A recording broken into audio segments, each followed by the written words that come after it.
ఇప్పటివరకు మేము చేసిన పాపాలు ఏమన్నా ఉంటే ఈ వారంతో మేము కడిగేసుకుంటున్నాం ఎవరైనా అనుకున్నది తీసుకుంటే నువ్వు తప్పుగా తీసుకుంటున్నావు, తప్పు చేస్తున్నావు. గుర్తుపెట్టు. ఇప్పటివరకు ఏదో బాధల్లో ఉండి వచ్చాను, ఇదిగో ఇప్పుడు దీన్ని ముచ్చుతున్నా, నాకు దేవుడు సమాధానం ఇస్తాడు, మొక్క దీన్ని నేను పీస్ఫుల్గా మారిపోతాను ఎవరైనా తీసుకుంటే నువ్వు తప్పు చేస్తున్నావు. గుర్తుపెట్టు. దీన్ని అంతకి తీసుకోకూడదు. అంటే నీ పాపాలు ఈ వారం అంతా చేసిన వాటిని కడుక్కోవడానికి తీసుకోకూడదు, లేదా నీకు ఏదేదో వ్యవహారాలు ఉన్నాయి కదా దేవుడు నీకు పీస్ఫుల్గా అంటే సమాధానం ఇస్తానని తీసుకోకూడదు. ఇది ఎందుకు తీసుకోవాలంటే కారణం ఒకటే, ఆయనను జ్ఞాపకం చేసుకోవడానికి తీసుకోవాలి. ఇది ఎప్పటికీ జ్ఞాపకార్థంగా ఉండాలి, ఇది ఎప్పటికీ జ్ఞాపకార్థంగా తీసుకోవాలి. ఎవరిని జ్ఞాపకం చేసుకోవాలి? ఐగుప్తిని కాదు. ఎవరిని జ్ఞాపకం చేసుకోవాలి? ఎర్ర సముద్రాన్ని కాదు. ఎవరిని జ్ఞాపకం చేసుకోవాలి? ఫరోని కాదు.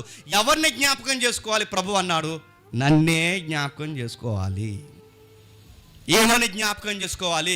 నేను రొట్టెనిస్తున్నప్పుడు నా శత్రువును సైతం ఏమనకుండా నువ్వు చెయ్యాల్సిన త్వరగా చేయని ఆ రోజు నేను ఎలాగైతే వదిలేశానో నన్ను మీరు జ్ఞాపకం చేసుకోవాలి. విరోధులతో ఎలాగైతే సమాధానం కోరానో మీరు నన్ను జ్ఞాపకం చేసుకోవాలి. ఇంకా ఏం జ్ఞాపకం చేసుకోవాలంటే ఇది నా శరీరం అని జ్ఞాపకం చేసుకోవాలి, ఇది నా రక్తం అని జ్ఞాపకం చేసుకోవాలి. ఇంకా ఏమి జ్ఞాపకం చేసుకోవాలంటే ఇప్పుడు వధింపబడుతున్నది గొర్రె పిల్ల కాదు, వధింపబడింది సాక్షాత్తు చెప్పండి నేనే అని జ్ఞాపకం చేసుకోవాలి. మీకు గుర్తు రావాల్సింది ఇకపై అడ్డు కమ్మి నిలువు కమ్మి కాదు. ఈసారి మీకు గుర్తు రావాల్సింది అడ్డు కమ్మి నిలువు కమ్మికి బిగించి చంపేసిన చెప్పండి. ఈసారి మీకు గుర్తు రావాల్సింది మరణపు దోత ఐగుప్తిలో మేము విడుదలకు గురి చేసి ఆ రక్తాన్ని పక్కన పెట్టి విడుదలకు దూరం ఇచ్చిందని మీరు ఐగుప్తిలో ఆ మరణపు దోతను కాదు మీరు జ్ఞాపకం చేసుకోవాల్సింది, దేవునికి మీకు మధ్యవర్తిగా దోతగా పనిచేస్తున్నా చెప్పండి నన్ను మీరు జ్ఞాపకం చేసుకోవాలి. మీరు జ్ఞాపకం చేసుకుంది ఆ నిలువు కమ్మి అడ్డు కమ్మని కాదు, ఇప్పుడు సిలువని జ్ఞాపకం చేసుకోవాలి. మీరు జ్ఞాపకం చేసుకోవాల్సింది గొర్రె పిల్లని కాదు, నన్ను జ్ఞాపకం చేసుకోవాలి. మీరు జ్ఞాపకం చేసుకోవాల్సింది దోతన కాదు, మీరు నన్నే జ్ఞాపకం చేసుకోవాలి. ఏమని జ్ఞాపకం చేసుకోవాలి ప్రభు అంటే, నేను ఎలాగైతే ఇది ఆచరించానో చెప్పండి మీరు అలాగే ఆచరించాలని జ్ఞాపకం చేసుకోవాలి. ఇది నా రక్తం వలనైనా చెప్పండి క్రొత్త నిబంధనని జ్ఞాపకం చేసుకోవాలి. ఏమని నిబంధన చేశా ప్రభు అంటే, ప్రభు అన్నాడు ఇక మీరు లోకస్తులు కాదు చెప్పండి నా కుటుంబానికి సంబంధించిన సంఘస్థులు అని జ్ఞాపకం చేసుకోవాలి. మీరు దూరస్తులు కాదు ఇక్కడి నుంచి చెప్పండి సమీపస్తులని జ్ఞాపకం చేసుకోవాలి. ఏమని జ్ఞాపకం చేసుకోవాలి ప్రభు అంటే, ఎర్ర సముద్రాన్ని పాయలు చేయడానికి మోసే కర్రెత్తాడని జ్ఞాపకం చేసుకుంటున్న మీరు ఇదిగో మిమ్మల్ని విడుదల చేయడానికి దేవుడు నన్ను సిలువకెత్తాడని జ్ఞాపకం చేసుకోవాలి.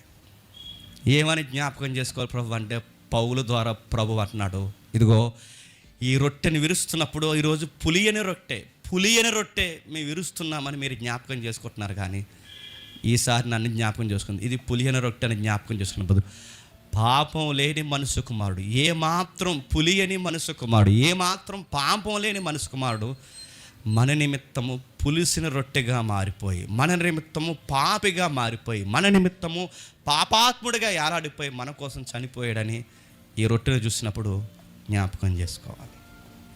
ప్రభురాత్రి భోజనంలో చెప్పకనే మనం ఏం చెప్తాం చెప్పండి, ఇదిగో సువార్త చెప్తుందంటే ఇప్పటి వరకు పులిపేట మీద నిలబడి చెప్పిన ఈ సువార్త మన చేతులు ముంచి చేతులు తీస్తున్న ఈ యాటిట్యూడ్ ఏదైతుందో, లేదా ఈ యొక్క కార్యక్రమం ఏదైతుందో, ఈ రొట్టె పంచి ద్రాక్షరసం పంచుకుని దాంట్లో మనం ఎవరిని ఎక్స్పోజ్ చేస్తున్నాం చెప్పండి, ప్రభువుని చూపుతా. అంటే ఇది కూడా సువార్తే. ఏది సువార్త చెప్పండి?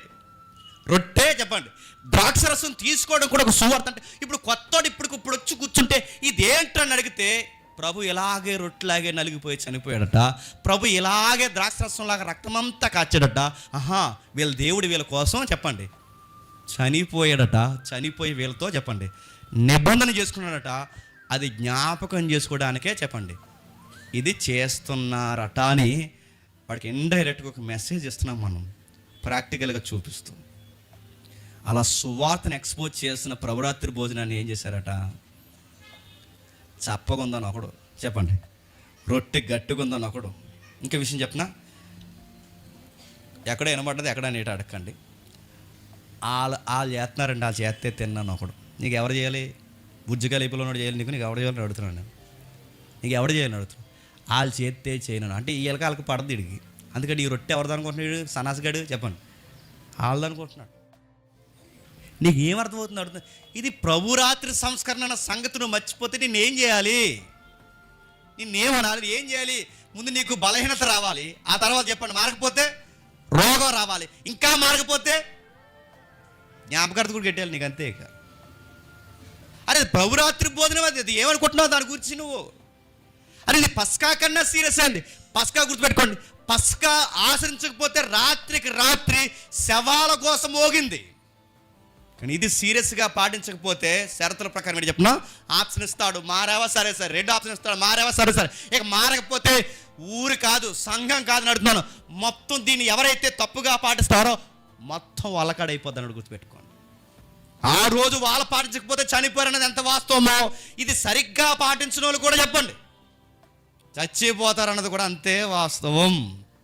అందుకే రొట్టె తీసుకున్నప్పుడు కొంతమంది చూస్తుంటే చాలా ఆశ్చర్యంగా అనిపిస్తుంది. రొట్టె తీసుకున్నప్పుడు కొంతమంది నిజంగా వాళ్ళ చేతులు ఇలా తుడుచుకుని చక్కగా ఇలా పట్టుకొని ఒక చెయ్యి ఇలా పట్టుకొని చాలా పద్ధతిగా తీసుకుంటారు. నాకు అనిపిస్తుంది వాళ్ళు చూసినప్పుడు ఎంత బాగా గౌరవిస్తున్నారో వీళ్ళ రొట్టెని. కొంతమంది తీసుకుంటున్నప్పుడు ఎడం చేత్తో పట్టుకోకుండా సారీ సార్ అని మళ్ళీ ఇలా కుడి చేత్తో పట్టుకుని ఆ ద్రాక్షరసం ఇలా పట్టుకుని, ఎందుకు వాళ్ళ మైండ్లో హార్ట్లో తిరుగుతుంది చెప్పిన ఇది సరాసరి చెప్పండి ప్రభు యొక్క రక్తం, ప్రభు యొక్క శరీరం. దాన్నంత గౌరవించకపోతే పర్లేదులే, రొట్టెగా పర్లేదుగా, ద్రాక్షరసం కానీ ఆ పాత్రల విషయంలో కానీ ఆ మెటీరియల్ విషయంలో కానీ ఆ పదార్థం విషయంలో కానీ జరుగుతున్న టైంలో దాన్ని ఎలా పడతాలో నెగ్లిజెన్సీ నువ్వు వహించావో నీకు ఎవరో శత్రువుని చేసుకోవాల్సిన అవసరం లేదు. గుర్తుపెట్టుకో, నువ్వు సరాసరి చెప్పండి దేవుడిని శత్రువుగా మార్చుకుంటున్నావు. అందుకే ప్రభురాత్రి భోజనం ఇవ్వడానికి ఎవరిని పడితే వాళ్ళని ఎందుకు రమ్మంటారంటే దీని మీద అవగాహన ఉన్న వాళ్ళనే రమ్మంటారు. ఎవరు పడితే వాళ్ళు వస్తే ఏమవుద్దంటే అక్కడ రాస్తున్నాడు చూడండి, ఎవడైతే అయోగ్యముగా అనుందా, అయోగ్యం అంటే చెప్పండి అగౌరవంగా అని. అయోగ్యంగా అంటే అగౌరవంగా, ఆడ ఎలా పడితే అలా ఇచ్చేసి ఎలా పడితే అలా తీసేసుకుని అగౌరవం అంటే ప్రభురాత్రి భోజనాన్ని గౌరవం లేకుండా తీసుకున్నా పోతారన్నమాట. నేను సీరియస్గా చెప్తున్నా. మోకాళ్ళు వేయమన్నప్పుడు మోకాళ్ళు వేయాలి, కళ్ళు మూసుకున్నప్పుడు కళ్ళు మూసుకోవాలి. ఇలా ఫోన్ మాట్లాడేసి నీకు రొట్టె ఇలా పంచుకున్నప్పుడు హలో హలో ఇలా ఇవ్వండి రొట్టె అని తీసుకుంటే త్వరలో నీ ఫోన్కి సిగ్నల్ ఆగిపోద్దని మాత్రం మర్చిపోకు.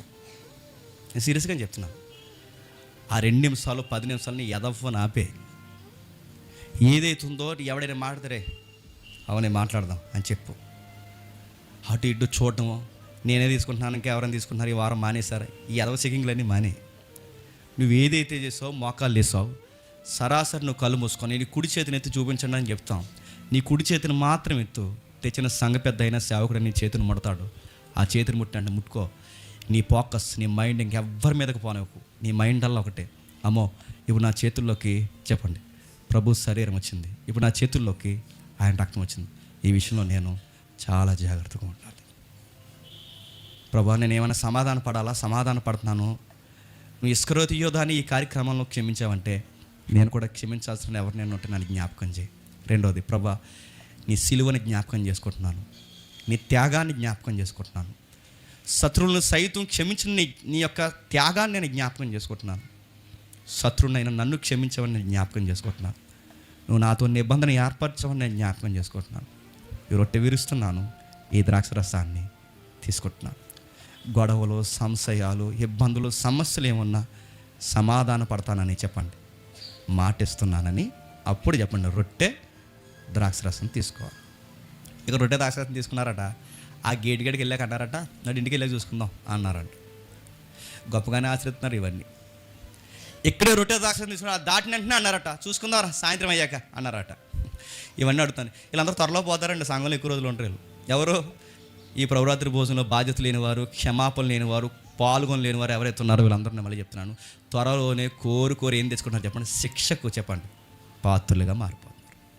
ఇది ఎవరిని హెచ్చరిస్తున్నారు? సంఘాన్ని హెచ్చరిస్తున్నారు. ఎవరు హెచ్చరిస్తున్నారు? పౌలు హెచ్చరిస్తున్నాడు. దాన్నే మనం చదువుకుంటున్నాం ప్రతి వారు. సంఘం ఎప్పటి వరకు ఈ కార్యక్రమంలో పాల్గొనాలంట? ఆయన వచ్చేంత వరకు. అందుకే అపోస్తుల కార్యం మీరు ఇంటికి వెళ్ళిన తర్వాత చదవండి. అపోస్తుల కార్యం మనం చదువుతున్నప్పుడు ప్రతి సంఘం కూడుకున్న ప్రతిసారి ఎడతెగక ఏం విరిశారట? రొట్టె విరిచాడట. ఎడతెగ ఎప్పటి వరకు? ఆ రోజుల్లో సంఘం కూడుకున్నప్పుడల్లా అనుకునేదట రేపే ప్రభు వస్తాడన్న ధీమాలో అంటే రేపే ప్రభు వస్తాడన్న భయంలో కూడుకునేవారట. ఈరోజే ప్రభు వస్తాడన్న భయంలో కూడుకునేవారట. వాళ్ళు కూడుకున్నప్పుడల్లా ప్రభు వచ్చే టయానికి వాళ్ళు ఎక్కడ ఉండాలని కోరుకుంటున్నారు చెప్పండి? ప్రభు రొట్టె విరవడం చెప్పండి, ద్రాక్షరసాన్ని స్వీకరించాలి అంటే ఆయన సంస్కరణలో సహవాసంలో మేము ఉన్నాం, తప్పిపోలేదనడానికి ప్రభు వచ్చేంత వరకు క్రమం తప్పకుండా ఎడతెగకుండా వాళ్ళు ప్రతిసారి కుడుకున్నప్పుడల్లా వాళ్ళు చేసిన పని ఏంటంటే రొట్టె విరిసే కార్యక్రమానికి ఇంపార్టెంట్ ఇచ్చారు. అలాంటి విలువైన కార్యక్రమాన్ని జ్ఞాపకం చేసుకుని ఆయన మరణాన్ని ప్రసరిస్తున్నారు. ఎలా మరణాన్ని ప్రసరిస్తున్నారు?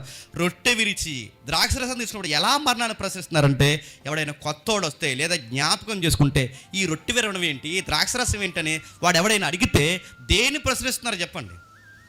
ఆయన మరణాన్ని ప్రసరిస్తున్నారు, ఆయన మరణాన్ని తెలియజేస్తున్నారు. బయటికి పోయి ఆయన మరణాన్ని ఆయన వచ్చేంత వరకు ప్రకటన చేస్తుంటారు. అంటే ఇక్కడ ఈ యొక్క కార్యక్రమంలో ప్రాక్టికల్గా ప్రసరిస్తున్నారు, అలాగే బయటికి పోయి చెప్పండి ప్రకటిస్తున్నారు. ఆయన మరణాన్ని జ్ఞాపకం చేసుకుని ఆయన ప్రకటించడానికి ప్రభురాత్రి భోజనం తీసుకోవాలి. కానీ ఇవి ఎవరికైనా రాంగ్ ఇంటెన్షన్స్ ఒక 2 ఉంటే కనుక తీసేసుకోండి. ఆ 2 ఏంటంటే, ఇప్పటికి మేము చేసిన పాపాలు ఏమన్నా ఉంటే ఈ వారంతో మేము కడిగేసుకుంటున్నామని ఎవరైనా అనుకున్నది తీసుకుంటే నువ్వు తప్పుగా తీసుకుంటున్నావు, తప్పు చేస్తున్నావు, గుర్తుపెట్టుకో. ఇప్పటివరకు ఏదో బాధల్లో ఉండి వచ్చాను, ఇదిగో ఇప్పుడు దీన్ని ముంచుతున్నా నాకు దేవుడు సమాధానం ఇస్తాడు, ముఖ దీన్ని అంటే నేను పీస్ఫుల్గా మారిపోతాను ఎవడైనా తీసుకుంటే నువ్వు తప్పు చేస్తున్నావు, గుర్తుపెట్టుకుంటే దీన్ని అంతికి తీసుకోకూడదు. అంటే నీ పాపాలు ఈ వారం అంతా చేసిన వాటిని కడుక్కోవడానికి తీసుకోకూడదు, లేదా నీకు ఏదేదో వ్యవహారాలు ఉన్నాయి ఇక దేవుడు నీకు పీస్ఫుల్గా అంటే సమాధానం ఇస్తానని తీసుకోకూడదు. ఇది ఎందుకు తీసుకోవాలంటే కారణం ఒకటే, ఆయనను జ్ఞాపకం చేసుకోవడానికి తీసుకోవాలి, సమాధాన పడడానికి తీసుకోవాలి, నిబంధన జ్ఞాపకం చేసుకొని తీసుకోవాలి. ఆయన ఎలాగైతే ఇతరులని క్షమించాడో నువ్వు కూడా ఇతరులను అలాగే క్షమించాలని జ్ఞాపకం చేసుకోవాలి. ఆయన మరణాన్ని ప్రసరించాలి, ఆయన త్యాగాన్ని ప్రసరించాలి, ఆయన మరలా వస్తాడని ప్రసరించాలి, ఆయన పునరుద్ధానం చెందాడని చెప్పండి, ప్రచారం చేయాలి, అందుకు ఆయన్ని చెప్పండి జ్ఞాపకం చేసుకోవాలి. అలా కాకుండా ఆచార సాంప్రదాయంగా వచ్చి దాన్ని ఒక ప్రసాదంలాగో దాని ఒక పవిత్రమైన పదార్థంలాగా చూసి ఇది ప్రసాదం, అలా ప్రసాదం తింటే వాళ్ళకి మంచి జరుగుతుంది, మాకు కూడా ఈ ప్రసాదం తినడం మంచి, దీన్ని ప్రసాదంలా చూడకండి దయచేసి. నేను ఒక మాట చెప్తున్నాను, ఇది పవిత్రమైనది, అమూల్యమైనది, నిర్దోషమైనది. అది ప్రభు యొక్క శరీరము, ప్రభు యొక్క రక్తము. దీన్ని అయోగ్యంగా తీసుకోవద్దు. అయోగ్యంగా అంటే చెప్పిన ఎగతాళిగా వద్దు. ఇదేంటంటే మేము దేవుడిని ఎగతాళి చేస్తాం ఏంటంటే, ప్రార్థన చేస్తున్నప్పుడు నలుగురితో కలిసి ప్రార్థన చేయకపోతే ఎవరిని లెక్క లేకుండా నువ్వు చూస్తున్నాడు చెప్పు. అందరు కళ్ళు మూసుకుని ప్రభుతో ఏకీవిస్తున్నప్పుడు నువ్వు కళ్ళు మూసుకోకుండా చూస్తున్నావంటే నువ్వు ఎవరిని ఎగతాళి చేస్తున్నట్టు? నువ్వు నన్ను ఏం అనవలే అని నువ్వు ఇండైరెక్ట్ సిగ్నల్ ప్రభుకి ఇస్తున్నట్టు కాదా? అందరూ పవిత్రంగా రొట్టె విరుస్తున్నప్పుడు నువ్వు మాత్రం పెద్ద మోతుబరి ఎమ్మెల్యేలాగా నీ వ్యవహారం అంతా ఇక్కడ చూపిస్తుంటే నువ్వు ఎవరిని ఎగతాళి చేస్తున్నట్టు? ప్రభు రొట్టె దగ్గర నువ్వు ఆయన ఎగతాళి చేస్తున్నట్టు కదా? ఆయన రక్తాన్ని తీసుకొచ్చి నీ చేతుల్లో ముస్తున్నప్పుడు ఎలా పడతాలు తీసుకుని నీ మైండ్ ఎక్కడో, నీ థాట్స్ ఎక్కడో, నీ ఫోన్ మాట్లాడుతూ ఏదో సాడింగ్ చేసుకుంటూ పక్కన చూసుకుంటూ అలా మా తెచ్చా అన్నట్టు నువ్వు ఇలా తీసేసుకుంటే నువ్వు ఎవరిని ఎగతాళి చేస్తున్నట్టు?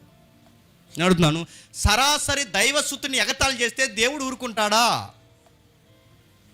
ప్రభువుని ఎగతాళి చేస్తే పరిశుద్ధాత్ముడు ఊరుకుంటాడా? ప్రభు ఇచ్చిన అమూల్యమైన కార్యక్రమాన్ని ఎగతాళి చేస్తే ఊరుకుంటాడా?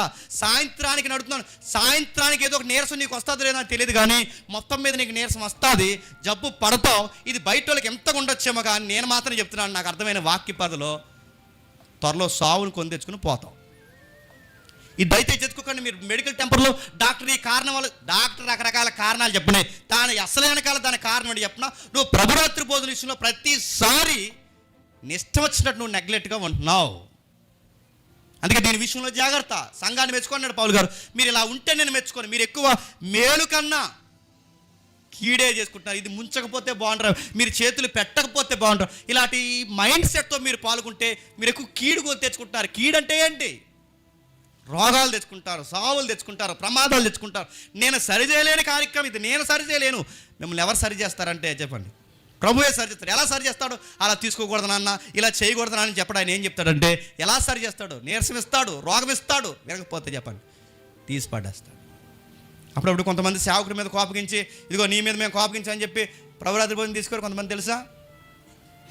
వీళ్ళకి ఏంటంటే శిలాయిని పెట్టించేసుకునే పనులు ఇవన్నీ గుచ్చేస్తారు, పెద్ద శిలాయిలు గేదెలు కడతారు అలాంటి. ఎవరి మీద కోపం పడుతుంది? ప్రభురాత్రి భోజనం ఎవరి మీద కోపగిస్తున్నావు? సేవకుల మీద కోపం తీసుకొని అంటారు. సరిగ్గా ఇస్తున్న టైంలో సరిగ్గా అదే చెప్తాను కొన్నిసార్లు, నువ్వు తీసుకోపని పర్లేదు, కానీ ఆ ప్రజెన్స్ జరుగుతున్నప్పుడు అక్కడ ఉండి అలా గౌరవంగా సరిగ్గా తెస్తున్నప్పుడు ఇది మన కాదులని లెగిసి వెళ్ళిపోవడం, ఇది మన సంబంధం లేదని ఈ ఇస్తున్న కార్యక్రమంలో ఆ లెగిసి వెళ్ళిపోవడం. పాల్గొనండి, కూర్చోనండి, అవి ఏవైతున్నావో కొంచెం గౌరవించండి. అది ప్రభురాత్రి సంస్కారం అంటే ప్రభువుకి సంబంధించిన కార్యక్రమం అంతా గౌరవంగా కూర్చోండి. ఎలా పడితే అలా ఉన్నారో మనకి మన శరీరాలకి శిక్ష విధించడానికి ఉత్తరవాదులు అని చెప్పండి, మనమే కారుకులు. అందుకే ఒకవేళ నీరసం వచ్చిందా, ప్రభువా ఏమైనా తప్పు చేస్తేనేమో నన్ను క్షమించు ప్రభువా, నీ ప్రభురాత్రి భోజనం విషయంలో అని అడుగుదాం. రోగం ఏమైనా పట్టిందా ప్రభువా, నేను చాలా నెగ్లెక్ట్ కొట్టినేమో నాకు క్షమించు ప్రభువా అని అడుగుదాం. అందుకే వారంలో మీరు ఏం చేసినా చేయకపోయినా ఒక మాట మాత్రం నేను చెప్తాను, ఖచ్చితంగా ప్రభురాత్రి భోజనంలో మాత్రం చెప్పండి, పాల్గొనండి, నిబంధన జ్ఞాపకం చేసుకోండి. సంఘానికి ఎందుకు వెళ్తున్నారంటే ఏసీ ఉందని, మ్యూజిక్ ఉందని కాదు. సంఘానికి ఎందుకు వెళ్తున్నారంటే ఆయన సహవాసంలో మేము ఇంకా ఉన్నామని చెప్పండి. ఆయనని జ్ఞాపకం చేసుకోవడానికి, నిబంధనలో మరొక్కసారి మేము జ్ఞాపకంలో చేతులు ముచ్చడానికి వెళుతున్నామని వచ్చి ప్రభురాత్రి భోజనంలో పాల్గొనండి. సరిగ్గా జరుగుతున్న టైంలో మిస్ అయిపోకండి. ఇది దేవుడు మనకిచ్చిన అమూల్యమైన భాగ్యం.